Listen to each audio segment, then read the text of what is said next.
about it. Hi, everyone. Ed Bixby here from the Global Green Burial Alliance with my co-host Gretchen Splutzer, and this is our monthly forum. So, Gretchen.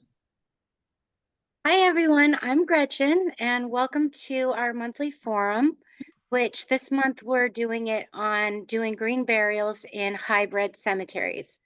And for anybody who doesn't know, a hybrid cemetery is, our neighborhood cemeteries, our historical cemeteries that have been doing burials for many years. And now they're also giving the green burial option. And today we have two great hybrid cemeteries, great examples of them. We have West Laurel Hill Cemetery in Philadelphia, Pennsylvania. And our guest is Thomas Cavanaugh, who is the Director of Cemetery Sales and Family Services at Laurel Hill Cemeteries. And then we also have Martha Kneib from Zion Cemetery in St. Louis, Missouri. She's the president of Zion Cemetery Association and has been serving on the board since 2012. And so both of these cemeteries have been around for a lot of years. Zion Cemetery was founded in 1883, and Laurel Hill Cemeteries was founded in 1836, and then it looks like they expanded in 1869. So there's a lot of history in these cemeteries. And I also wanted to start, I know a lot of people love the conservation cemeteries and the natural ones, which of course we do too. And, people are creating those spaces, but the hybrid cemeteries, I also feel should be celebrated, and the rich history that they have in them, everything about them is really wonderful. And a lot of families have buried their loved ones and, honored and had reverence there. And so great appreciation here for the hybrid cemeteries.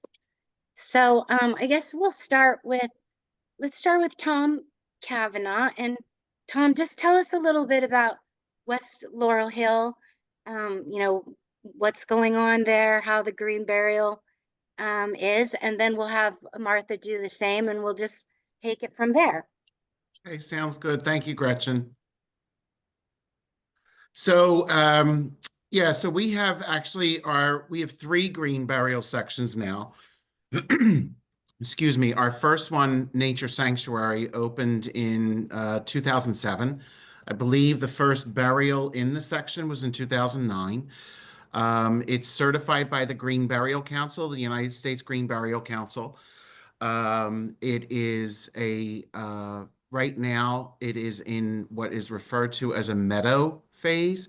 It's planted as a meadow with all indigenous plantings, green, indigenous natural grasses, shrubs, and trees. That's part of, maintaining that certification with the council. Everything in the section is done by hand. There's no machinery of any kind used. There's no diggers of any kind used. All the graves are dug by hand. All the maintenance, the landscaping, the upkeep, everything in the section is done by hand. So it makes it the single most labor-intensive section of the cemetery because everything is done by hand. The burials all happen in succession. So, when a family comes to purchase property in the section, whether it is in advance of needing services or whether a loved one has passed, the next grave available is utilized. And that's done for a very important reason, because as the burials take place, we're currently right now, if you're standing in front of the section, we're moving from left to right. As the burials take place, that is when our Arboretum team starts the tree planting, because as I said, ultimately the section is to develop into a successional forest. And then once that successional forest, that those trees have been planted, when all the burials have taken place, it literally will be left to nature, for Mother Nature to take care of it and maintain it as she sees fit. We did, it's become wildly popular in our area, green burial, as time has gone on and people have become more and more environmentally conscious of the environment and the carbon footprint that we leave behind. It has become a much more popular way for people to fulfill their final wishes and how they wish to be buried and how they wish to be remembered and memorialized. We opened our second section in our Laurel Hill East location, which is located in Philadelphia, which is called Valley View Green. That's not as highly planted as Nature Sanctuary. It is a much more intimate and simpler area. It's planted with all native grasses, but the same principle. You know, the burials take place in succession. There's no outer burial containers or vaults allowed. Everything that goes into the section has to be environmentally, friendly and biodegradable. And then we opened our third section at the west location, but we opened that one in 2022, and that is also planted as a type of a garden with a lot of indigenous plantings and species in the area. So, like I said, it's very, very popular. We've been kind of keeping our fingertips on the pulse of what people want and what they're looking for, and it's one of the most popular offerings that we have. Yeah, I can imagine, from all walks of life too, people who just want a simpler burial with not a lot of fuss, to people who are really into the environment. It seems to touch a lot of people's what they want in different ways. The one thing I'd like to say, Tom, and I'd love to give you and your entire organization, kudos. If anyone here has ever been to West Laurel Hill Cemetery or Laurel Hill Cemetery, these are some magnificent properties. And to see, some of the traditional types of mausoleums and things are just, it's unbelievable. So to work this in such a way that works so well, I've had the distinct pleasure of visiting and being there and seeing it, and it's something to see. And I can't wait to hear what Martha has to say. I'm sure they've got the same vision, but great job to you guys there at West Laurel Hill, Tom. Yeah, So I just want to jump in real quick and recognize a couple of my colleagues. You introduced myself, but also on the call is our president and CEO of the company, Nancy Goldenberg. She just jumped on. And also our director of marketing, strategic marketing, Scott Pashman, and our events and communications manager, Joni Sweeney, who also is on the call as well. So I just wanted to give a shout out to them and welcome them onto the call. Yeah, hi you guys, and such inspiring work you're doing at that cemetery. Thank you so much.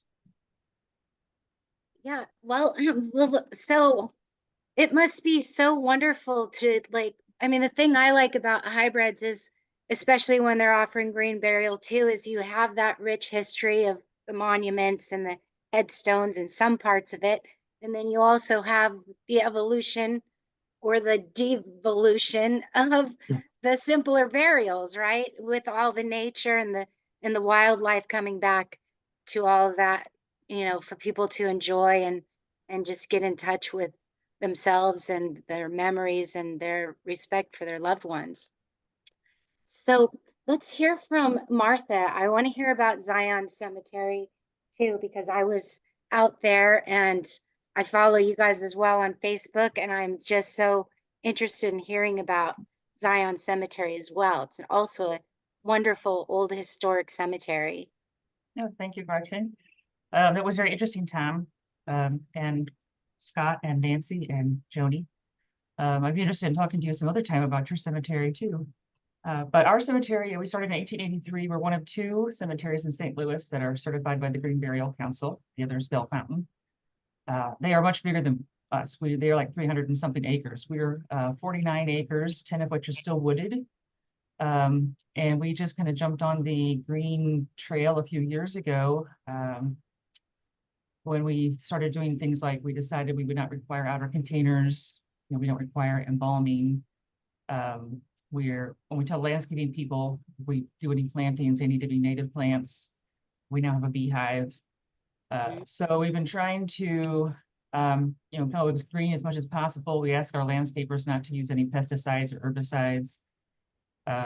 So it really wasn't that much of a transition to say, sure, if you want a green burial, we can do that, because we already had decided, that outer containers weren't necessary and stuff. So the step to doing green stuff wasn't really that big of a step for us at that time. I know we've done a few burials so far. We're really, really small, and don't bury that many people every year. So we haven't had that many so far, but I think it's starting to pick up now. Yeah. Yeah, I imagine it will. I know I did a forum with on hybrids a while back with a cemetery in Utah, and he said they sold out of their Mm. green section in a couple of years after the word got out, and a lot of them were pre-plants Mm. too. Yeah, we don't have a green section. We'll just put you wherever you, and a lot of people have already owned their graves. So yeah. they'll just be sprinkled around everyone else.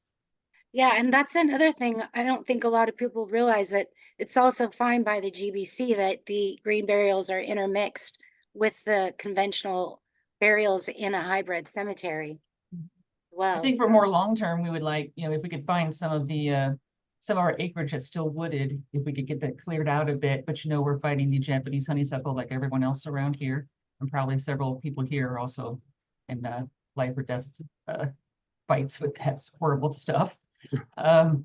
But if we get it nearly cleared out, I think it might be attractive to people to have like a wooded area that would be for green burials as well. So that would be in our future, hopefully.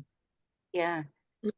Absolutely, Martha. If you could incorporate that, as part of your green recreational space, that's what's most important for the success of a hybrid. I mean, again, visiting West Laurel Hill, understanding what they've done there. This is an opportunity for every single cemetery that exists, not only to bring people back to the cemetery to learn about the history of their forefathers, but to enjoy the property for everything it has to offer.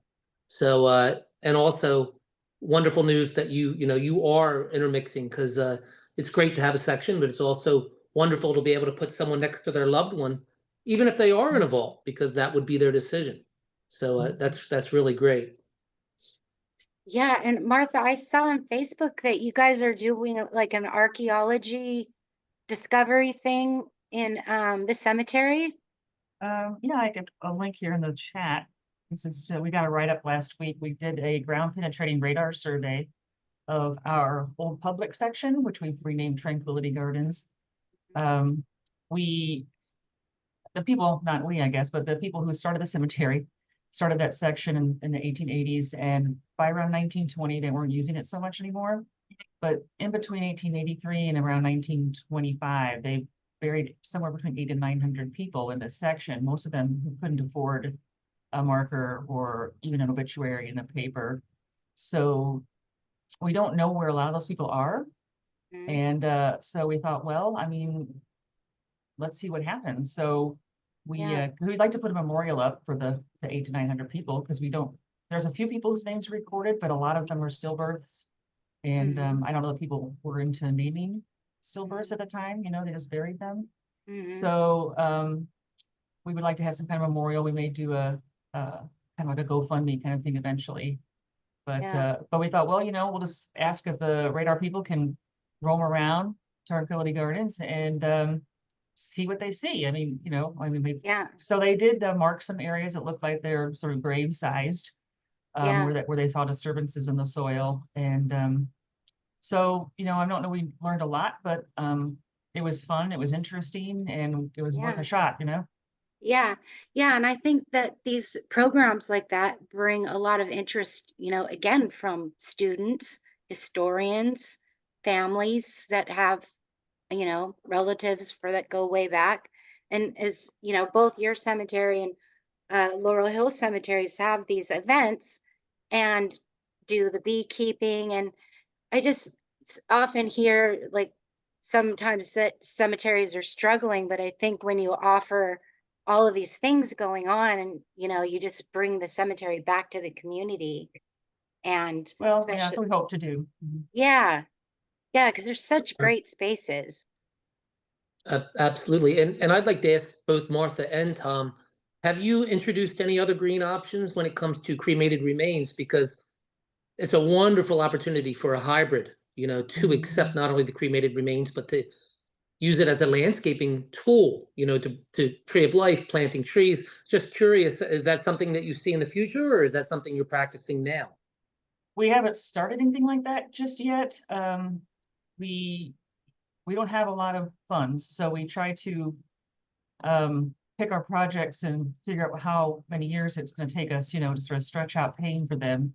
So we have a lot of plans and a lot of goals and dreams, and I don't know how quickly we'll get to all of them, but we do have plans. We would like to have a scatter garden. We would like to offer, as I said, maybe a wooded area. Mhm. Just we were trying to put in a pet cemetery. Oh, So that's a great idea.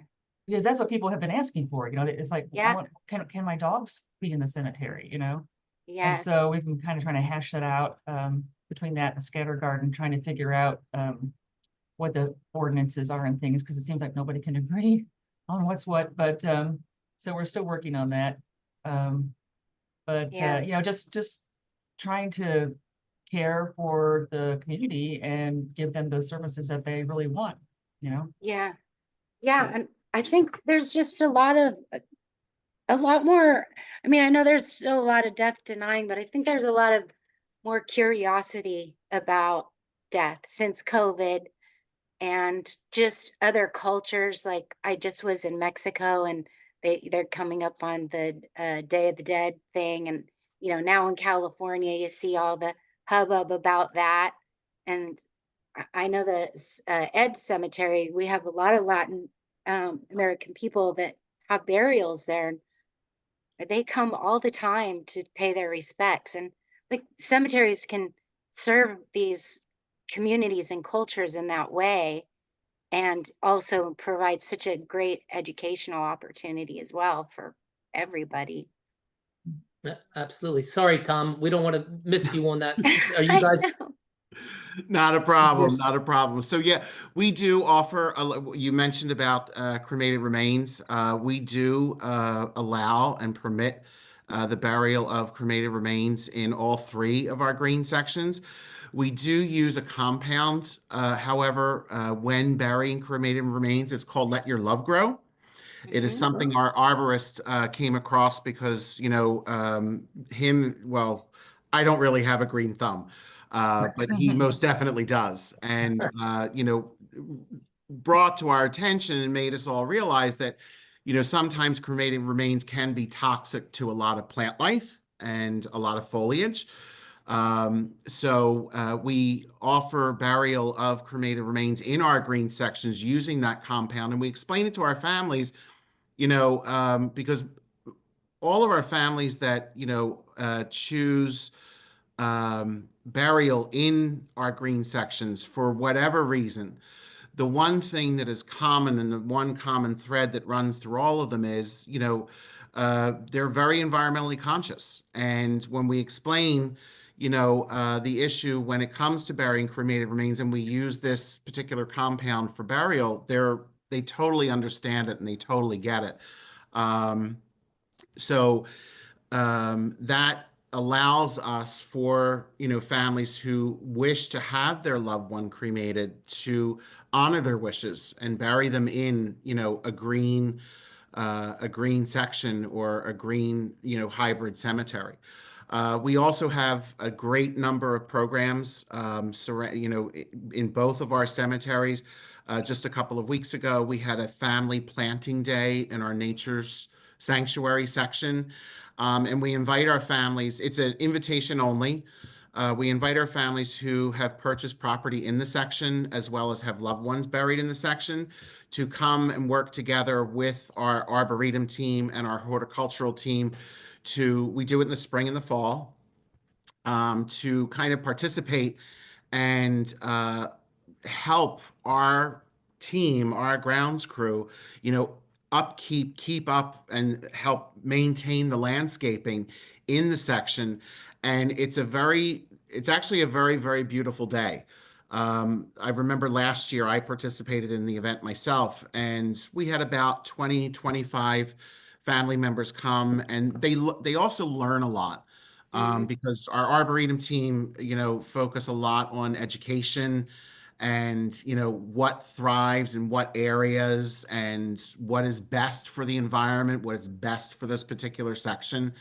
And I remember at the event, a woman who had just buried her husband very recently, maybe even I think it might have only been 2 or 3 weeks prior, didn't realize the event was taking place, and she was just coming to visit her husband, and she Mhm. happened upon the section, and she stopped me and she asked me what was going on, and I explained it to her, what was happening, what we were doing, and why all these folks were here, and she started to cry, and she said, can I join in? And I said, absolutely.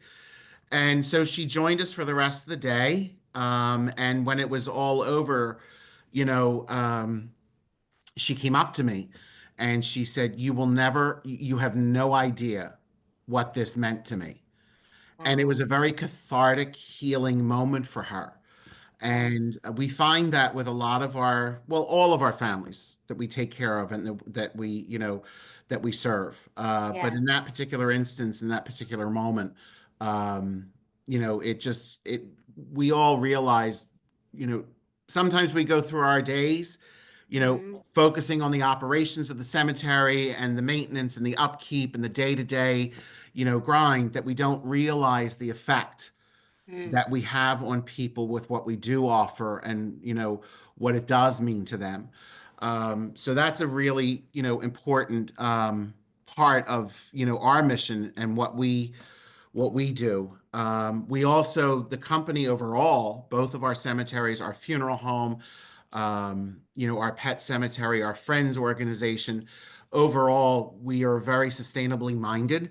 Mhm. We try to focus a lot on not just in our green burial sections, but the company overall to, be mindful of the environment in, our day-to-day operations.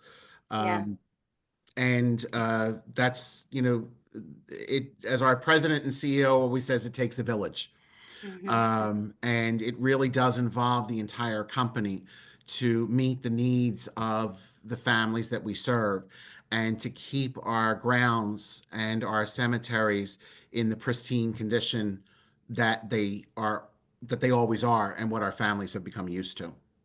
Yeah. Abs- Absolutely, Tom. And I just want to say something. When you said it takes a village, I think what's most important here for everyone, especially would be cemeterians that, or people who would like to create a hybrid section, they really truly are family. Through these experiences, it becomes a family like experience for them, and they're no longer just another face. There's someone that you've had a personal experience with. So brings so much to the community, so much to them, and then in turn, all that love comes back to the cemetery. So I Mhm. think that that's a great example. And I'd like to, and I'm sure we've got many other questions, but I just want to say to people on this call that might be interested in creating section, understand that cremated remains, like Tom had said, treated correctly, play an integral Mhm. part of what we do. I mean, there's so many cremated remains that sit on mantelpieces and in closets, and people don't know what to do with them.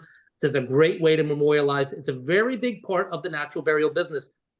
People Mhm. may not really, they would say cremation. No, no, no. It's probably 30% of the business that we do at our properties. So even natural organic reduction, we're accepting those remains now, and it's a wonderful thing. Mhm. So sorry about that, but I just wanted to make sure that people got that point across. Well, yeah, and I just when I was thinking when Tom was talking too is Ed, when I was working in your cemetery, I would walk, once a day to get some exercise, and people I noticed when they're there visiting, their senses are heightened, and like they notice the hawk that flew by that that their mother loved, and they take those things as communications and symbols, and it's very, very meaningful for them to have that connection to nature like that. So my thought just went to an experience I had when Tom was talking about that. And when you're working every day in a cemetery, you probably forget that or don't get that, but that's the truth of the matter. It's a sacred space, and it's just so great the people that are making these older cemeteries, bringing them around again, and making them relevant, and celebrating them, and making habitat and everything you guys are doing.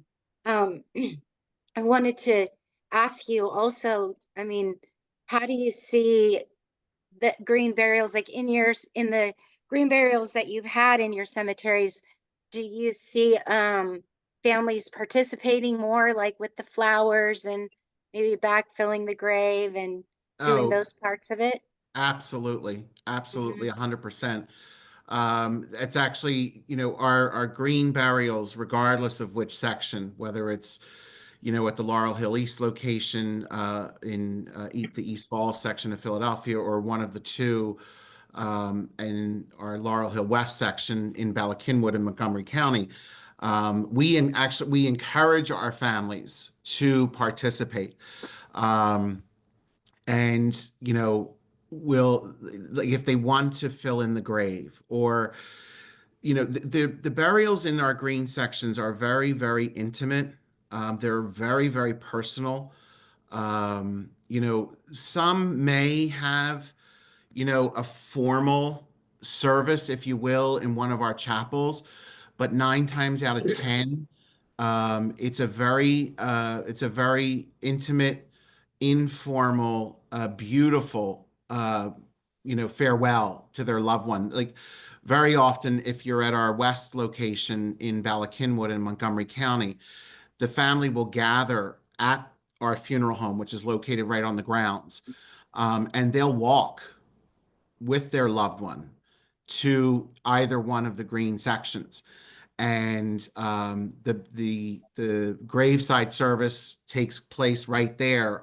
And we've had now, when they were very careful with the green sections, like, when they do place, floral tributes, or um, any kind of tributes for that matter, either on the wood casket, or the wicker basket, or the shroud that their loved one is in, that everything is, biodegradable. Because a lot of you have to be careful that there's no wires and things, and they get it, they understand it, and we deal with a lot of florists that understand our mission and know what we offer and what we're about. And we'll say to them, this burial's taken place in nature sanctuary. Oh, got it, understood. They know exactly what they have to do, because Hmm. people are very, very aware. But it is very important to us that, in as much as possible, regardless of the section, whether it's a green burial or whether it's anywhere else in the cemetery, if families want to participate in any way, we find a way to make that happen and Hmm. allow them to do that. Hmm. That's great. Absolutely. And this is another question for both of you, and we'll start with Martha.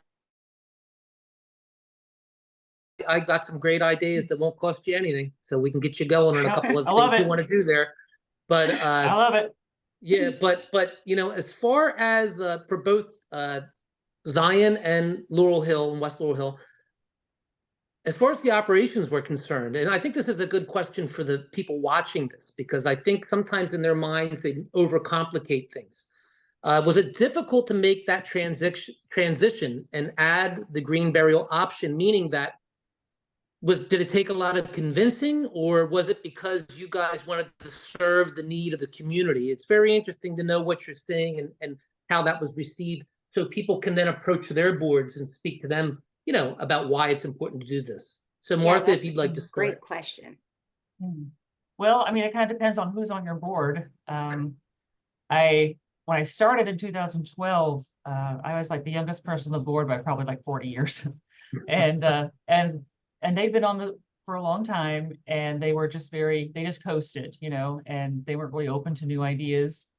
So I kind of waited until we had some turnover and some younger people who, I'm not saying younger like 20s or 30s, you know, but just younger than the people who were there before, who were a little more, you know, interested in some active participation by the board and doing some new and different things and going in different directions. So, you know, once you get some people who are interested, that it helps a lot.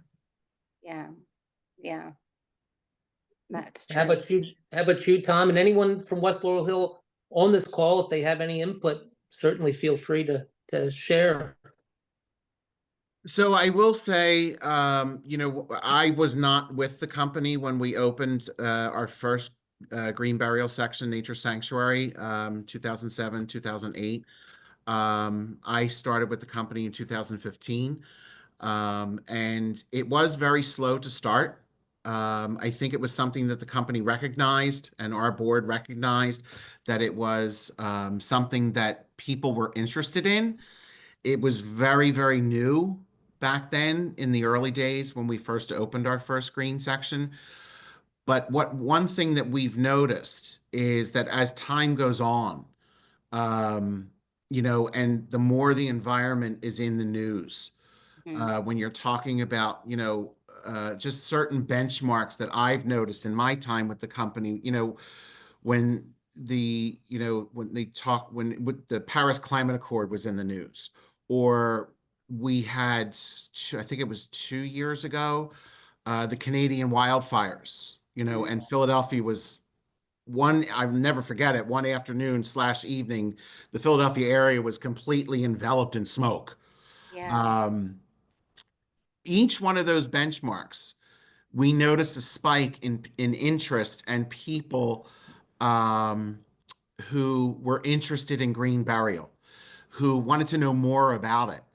And to the point where in 2022, 2021, 22, we realized our first green burial section, we were running out of space. We, you know, people were coming and purchasing and were very, very interested in it. And hence the next two sections that we opened. So as I said earlier, I mean, it is our green burial offerings are one of our most popular, and it's something that, you know, is growing, yeah, to the point where, you know, our senior management team and our board are considering, okay, what's going to be the next green burial section? yeah, So it is, and that's one of the things that our company prides itself on. They kind of keep their finger on the pulse of what are people looking for? What are they interested in? You know, what are the trends that that we're seeing out there, and how can we offer that to the families that we serve? yeah. It's so true. Because the two main questions I get is where can I find a green burial, or how can I start a cemetery? Hmm. Because their local cemetery isn't offering it. And they're interested enough and passionate enough about it that they're going to go and, you know, make it happen somehow. And I And also, hi everyone, I'm Joni from Laurel Hill. I just want to chime in here to talk about the needs and the wants of our client base. So Mhm. we also partner, we have a partnership program. So we partner with eco-friendly and sustainable nonprofits as well. So Sustainable Business Network, Green Philly, and part of our partnership is to bring their followers, their network onto the grounds to showcase our green offerings, as well as have them push out educational pieces about what green burial is, what aquamation is, things of that nature. So we have a far greater reach. Yes, that is an awesome idea because of course those communities are going to be interested in that as part of what they do as well in their lives. Absolutely. Thank you, Joni. And that brought me to my next question for the two of you is that, you know, I found in my experiences, bringing the community there to learn about nature or to learn about natural burial, the education aspect of it, you know, it just pays dividends like you wouldn't believe. What other kind of events and programs do you have going on in your cemeteries? For example, I'm sure Laurel Hill, I know for many years you probably have quite a few different things that would be happening. And Zion, I'm not as familiar with, but before I let you answer that question, just know that, you know, those are the individuals, you know, that will be coming and touting and even participating. So, you know, I encourage it if you're not. But so Tom, I'll start with you. I let Martha start last time. What else do you have any monthly, quarterly, or do you have some special event you have every year? So we have, and Joni can speak to this much better than I can, but we have events, programs, educational programs, history tours, arboretum tours, you know, all the time. I mean, we're constantly, you know, coming up with new ways, new ideas, new things to get people on our grounds to understand the mission of the company, our, you know, sustainable business initiatives. We have, as Joni mentioned, one of the organizations that we partner with is the Philly Goat Project. We have goat walks in the cemeteries. We have a family planting volunteer group. We're constantly doing things and trying to think of new things to involve our community at large and get them onto our grounds and see what we are, who we are, and what we do and what we offer our families. Yeah. Also, this is Nancy, and it's good to see you, Ed. I'll just also say we do a 4-part series on horticulture therapy, and it takes place at one of our green burial areas. It's very popular, and it does involve make and take kind of things, but also sensory smells and tastes and all sorts of really creative ways to get in touch both with nature and yourself and your loved ones through these horticulture therapy programs. And we find that that really helps with the grieving process as well. That's wonderful. Yeah, One thing I'll add actually is we do more than just bring people to us. We actually go to them as well. Mhm. So if we do tabling events throughout the community, we just, for example, just did a community, street festival this past weekend, and some of the most questions we get are about green burial. We brochures they hand out, talk about it. Tom and his team and our funeral directors also go to residential facilities, for example. So we went to a Quaker residential facility earlier this year, had 30, 40 people who wanted to learn about green burial. So Wow. yes, we strive our best to get people through our gates because I think we want them to experience what Laurel Hill is all about. But we also spend our time out in the community talking to people where they are as well. Absolutely. Yeah. Yeah, and That that's is a so really awesome. good, just to jump off real quick what Scott just mentioned. Obviously we are a cemetery, we are a funeral home, we're an arboretum, we're an open space. We offer, recreation. We're very, very community minded of the community in which we find ourselves. But a huge, huge part of what we do every day is really education. Yeah. We've found over the years that, we do this stuff every day. We bury people every day. We put on funeral services every day. We help families select cemetery property every day. But one thing you start to realize is, the people and the families that you're working with, what is second nature to us, Mhm. they've never even had the conversation. Yeah. And what we find to be one of the biggest services that we offer is to educate people on, the conversations that they really need to have and the options that are available to them, and to at least get them to start having those conversations so that we're not at the end of the road when a loved one has passed and almost kind of pushing folks to make these decisions very quickly, because depending on what their wishes are, sometimes these things do have to happen relative, and we don't want that. We Yeah. want them to be able to, because let's face it, when you lose someone, when someone has died, one thing you should not be doing is making these kinds of decisions and these kinds of arrangements. So Yes. that's one of the, like Scott said, we don't just have them come to us, we go to them. And we really do try to educate them and try to get them to understand, like, you know, if you don't pay for anything in advance or you don't plan anything, at least have the conversation and know what it is that you know, will have to face or take care of when the time comes. So it's Yeah. not as difficult when it happens. Yeah. Absolutely, absolutely. Martha, Mhm. what are you guys doing over there at Zion? Have you considered Well- or do you have programming in place? Well, we've been doing a few things, but yeah, we're kind of starting from scratch. So our cemetery kind of had some benign neglect for a few decades, and people kind of forgot about us. So one of the comments we get a lot is, "Oh, we thought we were closed." It's like, well, no, we're not closed. You know, we're still here. So our executive director has gone out in the community. She's given talks on green burials and people's options and things. We've tried to participate with the local community, and they have like a annual citywide garage sale kind of thing, and we have participated in that. And for a while, before COVID, we had a Walk It Out Wednesdays where we invited people to come and take a walk at like 9 with some other people.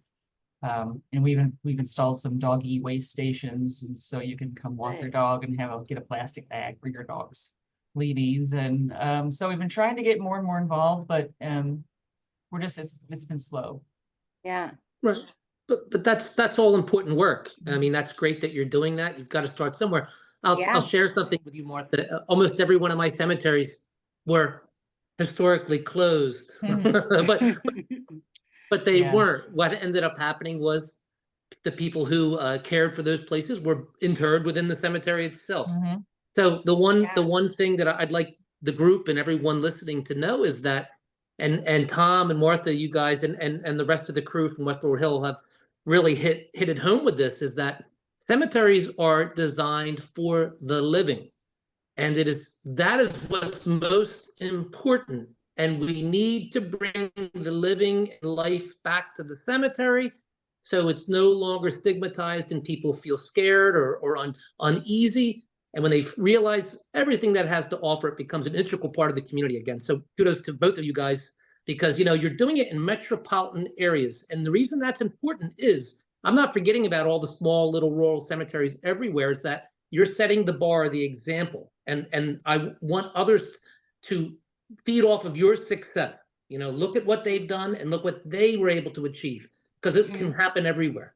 So I think it's great. I think it's great. Yeah, Ed, you really hit the nail on that you are so right. And one of the draws to Laurel Hill is, because of all of the programming and the events and the tours and the education seminars and everything that we do, that strikes people, and they realize obviously it's a cemetery and this is a place for us to, memorialize and honor our dead. But it's not just for the dead. They are places for the living, and allows them to, you know, participate and kind of, like you said earlier, Gretchen, like kind of connect them with those folks that were part of their past, were part of their legacy. And now, they want to continue that connection. Yeah. Yep. Didn't I see actually on one of your websites a wedding in the cemetery? Oh, Joni. It might have been a wedding. Ed and I have talked about that before. What a great idea that is, I think. So We just had one beautiful. last weekend. We Yeah. did, yeah. I mean, we have so much beautiful space, and Yes. people really value that. And when they reach out about having their wedding with us, there's always some sort of connection. We had a wedding in the spring at Laurel Hill East, which overlooks the Schuylkill River, and the couple were crew rowers. And for them, it was just a special moment to have with their family and their loved ones overlooking the river in a special place where they walk their dog all the time. As you know, not many cemeteries are dog friendly. So to have their dog there, their family there, and overlooking a really special place in Philadelphia was very important to them. So to be able to do that is very unique. Yeah. Yes, I think that's I think a lot of people would like that option for sure. What if somebody's dad has passed away and can't be there for their Right. daughter's Well, wedding or shortly something? after I started with the company, Gretchen, in 2015, I think it might have been our second, maybe third wedding. It didn't happen often, but when I heard it, I was like, a wedding in a cemetery? Mhm. Really? Like, why would you want to do that? But found out that both the bride and the groom had grandparents buried at Laurel Hill West. And Yeah. that was their way of making their grandparents part of their day. Yeah. And I See, thought that yeah. you can't get more beautiful than that. Yeah, that's how meaningful and important these old cemeteries are. They're really special places, and I'm just so glad and hopeful that the green burial movement can just make these places thrive again like they did in the old days, where people are coming to walk their dogs, having a picnic, celebrating the Day of the Dead, playing music. There's the Waldorf schools, the Master Gardeners. There's a lot of community organizations I don't think realize how open a cemetery would be for them to come in and do their thing, you know? So I think it's just important to talk about the possibilities and opportunities that are really out there.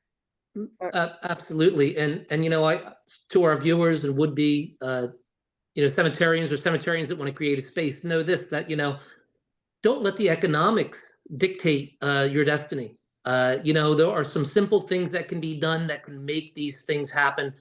Every community has a story, and that story needs to be told. And those individuals laying at rest in your cemetery are equally as important. It doesn't matter. They were part of your community.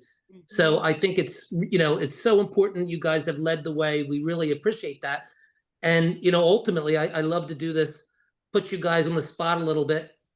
And I guess I'll let Martha start, and then Tom, you can, what if in the perfect world, where would you like to see, these endeavors? Where would you like to see it? And so let's say 10 years, concerning Zion, like you've now tested the waters. Tom, they've been doing it a little longer, but you're testing the waters. Where would you like to see Zion at in 10 years when it comes to this, Martha? Well, I think kind of what everybody's been saying. We'd like to be doing more green burials. We're certainly looking at becoming a level 1 arboretum. So we would like to have started, curating our trees a lot better than we have been. And also doing a lot of community events. We are planning perhaps putting in an area for like people to have weddings or say family reunions, because sometimes people don't get together much. And then at the funeral, you have a chance to see everybody. And if you could just go ahead and have your picnic be right there on the site, then and that would be, I think, really great to help the community that way. So I would like to see us have like an open air sculpture garden. I mean, Mm. there's a place, one of the cemeteries near us does the chainsaw log art stuff. And so Yeah. I don't want to do that because they're already doing that. But there's got to be like community high schools or other local groups who have people who do sculpture. And it's like if you could have a few pieces in your cemetery. I think that Yes. would be kind of cool to bring in people to see your cemetery and maybe appreciate some art. So, I mean, having a reunion, seeing some art, seeing the old graves, walking your dog. I mean, just being part of everything, having Yeah. people there to participate and just care about the grounds. Yeah. Love the Wonderful idea. vision, Martha. Yeah, I love the idea of art installations too. Absolutely. So Tom, you and the crew, if you guys, where do you see West Laurel Hill maybe in 10 years? So I definitely had see, our green burial, becoming more and more popular. I do see us probably within the next 2 to 3 years opening a 4th green burial section. We're already talking about, where we possibly could, put that section. Something else that we've been, striving, at least here in the state of Pennsylvania, that our president, and Nancy can speak to this herself, but our team, on our in the cemetery company, as well as members of our funeral home uh, management, have been lobbying in Harrisburg to get aquamation passed, Yeah. allowed for people, for humans in Pennsylvania. Right now, it's only legal for animals, which we do have a pet cemetery at Laurel Hill, and we do not use flame-based cremation for our pets. We do use aquamation. And there's a great interest in it among our human families. People come in all the time to, pre-plan their funerals and their wishes for cremation. But they'll ask us, if this is allowed, if this is legal when my death occurs, I want aquamation. I don't want the traditional flame-based cremation because of the environmental impact. So we're prepared and we're ready, when and if that day comes, that it is, legal in Pennsylvania, that we want to be the first, and we want to be able to offer, again, keeping our fingers on the pulse, what our families are looking for, the options that we can offer them, and we want to be able to offer that to our families. I don't know, Nancy, if you want to speak to that maybe a little bit more. You did a great job, Tom. Thank you.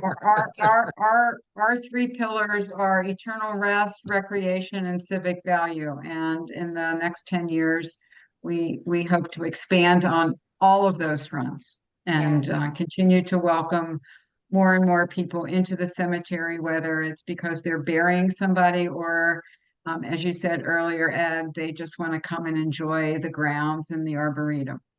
Absolutely. And, before we open it up to some questions, because I think we might have some people who might want to ask you guys some things, I just want to say to the group and say to anyone who watches this that, these two individual cemeteries represent some great cities here in our country, St. Louis and Philadelphia. It's wonderful to know that this is out there. Don't let the finances or the economics deter you. Just know that this can be done anywhere, and it will be appreciated. So I think that's what's key. It's wonderful to be certified or to say that, you can do certain things a certain way, but economics might not allow that. So just don't be afraid to do it. People will come, it's the build it, they will come scenario. So I don't know, Gretchen, if you have any more questions or want to open it up. Well, I'll say that aquamation is legal here, so there is actually a facility in St. Louis, so that is something we get to offer, and I hope you get to pretty soon, Tom. Yeah. We do too. Thank you. And also, since Let Your Love Grow was mentioned, and I just love that company, Ed and I did an interview with Bob about his human composting machine that is completely doesn't use electricity or anything and can be used right in the cemetery. So that's something, I don't know if it's quite available yet or not. We have it on our YouTube channel somewhere, but that's something new that's coming along too, that's a nice offering that a lot of families want. Oh, hi, Walt. Including Walt. Yep, and Walt. Walt in the cemetery, natural organic reduction person. Yeah. No doubt about it. There's so many great things happening in the green burial world, and I just want the hybrid cemeteries to come right along with it and help families, because they're sacred spaces. Even if somebody doesn't have somebody buried there, they might just come through because they have existential questions in their heart. And to stand there before a headstone and contemplate the reality of life, these are special things. So really appreciate. Absolutely, Gretchen. And when you said that, when someone doesn't have a loved one, I just want to make a comment. At my one cemetery in Half Moon Bay, every holiday, someone comes, no one's ever seen them, and they place flowers at all the historical graves. And I was just there the other day, and there was flowers and little pumpkins, and it's meaningful to people. Those were people, they were human beings, they were appreciated. And I think that that's what's most important. You don't want to be in a place that will be forgotten. You want to be a place that's surrounded with life and the living, because you'll forever be remembered. And I think that's what's most important.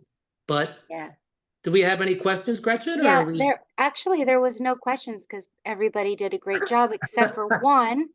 And I don't even know if the person is here because she said she's off to another meeting, but she said, "Hi, I'm off to another meeting. I'm interested in whether your cemeteries are Green Burial Council certified as a hybrid cemetery. And if so, what value do you find in the membership?" So I'm actually was on another meeting, so I missed the beginning of your anyway, I was not here in the beginning. But I was technologically curious because I had this other meeting that was on Zoom. So I've been able to be here and sort of half listening.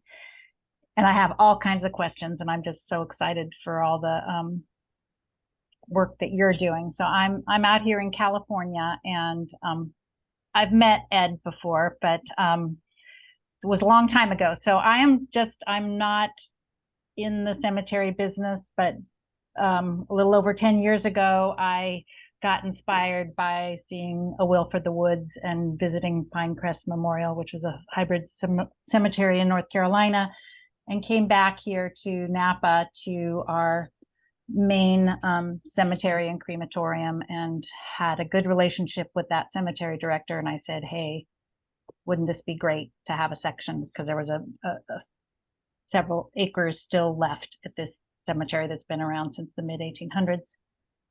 And so we opened up a section of it, which was basically a pauper's graveyard before. And so one of my questions is, at the time, I proposed to the cemetery manager that, let's get Green Burial Council certified. They've got all kinds of information and it'll be helpful. And he was on board. And so they were certified until, so fast forward, he's 85 now. He retired about 4 years ago. Then there was COVID, and the new leadership of the cemetery is they're still having green burials, but they are much less open to innovation of any kind. And they have a master plan that they're working on that is to expand the remaining acreage they have there. And I think they've had a fair amount of success with green burial, but it's almost like it's a dirty secret because you can barely find it on their website. And I do a lot of education and advocacy, and people know totally about the cemetery, but they don't know that green burial is even available here. So a couple of my questions are, the Green Burial Council certification was interesting to me because I looked on the website, which is still got all the information from when I worked on it 8 years ago, but they are no longer showing up on the GBC's list of certified cemeteries. And I also noticed that Joshua Tree who's been on there forever. And I just wondered if there was any insight into whether that's gotten harder, or if any of you are certified, and whether you found that helpful for you to support you in establishing your cemeteries. Because I've wanted to encourage that if it's still a thing. thing. So, Anne, that's a great question. And thank you for bringing that up. I will say, for at least our experience at Laurel Hill, it has been a huge benefit to us. Number one, working in the family services department of the company, dealing with the families, we're on the front lines, dealing with them every day. We get a lot of calls, a lot of inquiries, a lot of people who have heard about us, because we are certified as a hybrid cemetery, but have heard about us because of the Green Burial Council. They've gone to their website, and we are on their website. It also led us to becoming the first cemetery in the world to be Sites Gold certified. I don't know if folks are familiar with Sites, but it's an organization, rather a rating system that helps guide and evaluate and certifies a project's sustainability in the planning, the design, the construction, and the management and the upkeep of whether they have outdoor buildings or not, if it's just a complete landscape, or if there are buildings involved. But that was also a huge feather in our cap, if you will, and also continued that progression, if you will, to piquing the interest in green burial, and really helped kind of get us on the map, continue to help get us on the map as far as, the green burial offerings that we have. Yeah. I'll just add, this is Nancy, and I'll just say that if Mm-hmm. any of you also have funeral homes or are thinking of getting into that business, our funeral home is also green certified. We, as Tom said, we really think that has helped us. So I would encourage that. Okay, thank you. Yes, there's a funeral home. I think it used to be that if you had a funeral home, it had to be GBC certified to have Yeah, but there's a yeah. lot more funeral homes certified than cemeteries on the GBC website. I noticed because I used to work for them, but that's a Mhm. good thing because the funeral homes are the first usually to handle the body. And I think there was a lot of questions about, what is a green funeral? And so the GBC really helps to Mhm. clarify what that is. Um, and Can I ask a few more questions? sure. Has there been any change for those of you that are GBC certified? Like, has it gotten harder or more expensive? Or I'm just trying to sort of I educate mean, myself before I really try to I, get I through to the current leadership.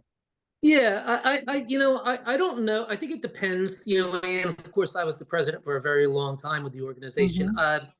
It really comes down to what certification you're looking for. If you want to be a conservation, it's certainly going to be much harder than a natural, and a natural will be harder than a hybrid. Hybrid's actually very easy to Yeah. accomplish. No, we've already had So, it since 2014, and I'm just yeah, seeing that they're not on the list anymore. So that's yeah, I think yeah. what it comes down to is maybe what I mentioned earlier, a little bit about economics. Sometimes you get to a place where you no longer actually need to be part of something if you don't desire to be. They may not have seen or felt like they were receiving benefits or leads. You must remember that this is about being part of something, not about the economics. But some people did during my tenure, they would join with the idea that they were going to be getting a lot more business. And if they didn't, they might come back and complain and say, my phone's not really ringing. But ultimately, it's about being part of something a little larger, right? Mhm. But I think what's happening for a lot of people is that, we as a movement have grown, and we've grown to a point where it's become more acceptable. People have said to themselves, this has now become a thing, where Mhm. not only do some cemeteries offer it, most do. So I think it's just a judgment call. It really depends on, what benefits you guys see from certification. And it's Yeah. perfectly fine to be certified or not certified as long as your values and morals are in the right place, And ultimately. also, I think as the whole thing has evolved, as if a client wants a green burial, they have a pretty good idea what that is. So if you try to give them something that's Right. not a green burial, they're going to be like, "What? What do you mean?" So I think that's part of why we also have our consumer pledge with the Global Green Burial Alliance, so that consumers understand what a green burial is, and they can also, hold the cemetery or funeral home accountable to that. So, but I think that the Green Burial Council put out a newsletter, and I think they did raise their rates, didn't they, Ed? Yeah, they did. Yeah. Recently, they Yeah, did, recently yeah. they have. Yeah, a little bit. So that might be some of it too as And well. I know, answering the info box, there were some very small little township cemeteries that would inquire because they wanted to offer it and they wanted to be certified, but they just couldn't afford it, even though certifying a hybrid cemetery is pretty darn easy. But, the cemeteries are struggling. That's why, gosh, no matter what, if you can offer green burials, go for it because the movement is growing. It's not going backwards, that's for sure. No, I'll add more, absolutely. but Walt's got his Uh, hand up, so I'll Oh, wait. yeah. Hi, Walt. Hi there. Tom mentioned something about sites. I didn't hear the uh, certification that his cemetery had undergone. Could you elaborate on that a little bit? Sure, Walt, no problem. So we are Sites Gold certified. As I mentioned, it is an organization, or rather a rating system, that helps guide and evaluate and certifies a project's sustainability. taking care, the planning, the design, the construction, the management of the landscape, things like that. It is the first cemetery. We are the first cemetery in the world to receive that that gold level certification. And the organization helps enhance biodiversity, manage climate change, all while conserving resources and improving public health and protecting critical ecosystems. And we received, I forget, Joni, you might remember the year we received that certification. I think, was it That was in 2018. 18? Okay, And, thank you. and while the organization that does that certification is the Green Business Certification Incorporated. So is it similar to like the LEED certification for buildings? Yes, it is, Martha, exactly. It's leads except for landscapes, not buildings. And folks, I'm sorry, I don't want to, we were scheduled to run till 8 and we're a little over that. I know we're having a good discussion, but we would be glad to continue to answer these, after the actual call. I don't want to hold anyone up to dinner or anything like that. So I just want to be cognizant of people's time. But I do want to thank everyone who has participated. Great job, Martha. Great job, Tom and the crew Yeah. there at West Laurel Hill and Zion. This has been a great discussion. This is what it's all about. This is about educating people, and that's what we're doing. And we're sharing ideas, and we're all in this together. And it's so wonderful to be able to share those ideas with people like you, Ann, so we can inspire you and hope that you do the things that you want to do, and that's what's most important. This isn't a club, this is a family, and that's what we're part of. So I do want to thank everyone, and go ahead, Gretchen. Yeah, I want to thank all of you guys from Zion and Laurel Hill Cemeteries, because it was a great conversation and you guys are leading the way. I hope to come and visit someday, and I'm just excited about what you're doing, and just thanks for being on our forum. I know it was a little short notice because I had a lot going on, but these conversations are really, really important, and I really appreciate you. So thank you. Thanks for having me on. Thanks for Yeah. having us on Sounds as like well, good Gretchen. stuff. And you're welcome anytime. Come visit whenever. We'd love to have you. Yeah, and anybody out there who has who has a cemetery and you have questions, don't be afraid to reach out, and Ed or I or anybody here, that we're all willing to help each other. So I just wish you a great autumn time, and next month's forum is on the state of Texas. So we'll see you then. So thank you, Thanks, everybody. everybody. Good night, Thank you. everybody. Thank you, guys. Thanks again. Okay, Thanks. bye. You have a good Bye. night. You Bye-bye. too.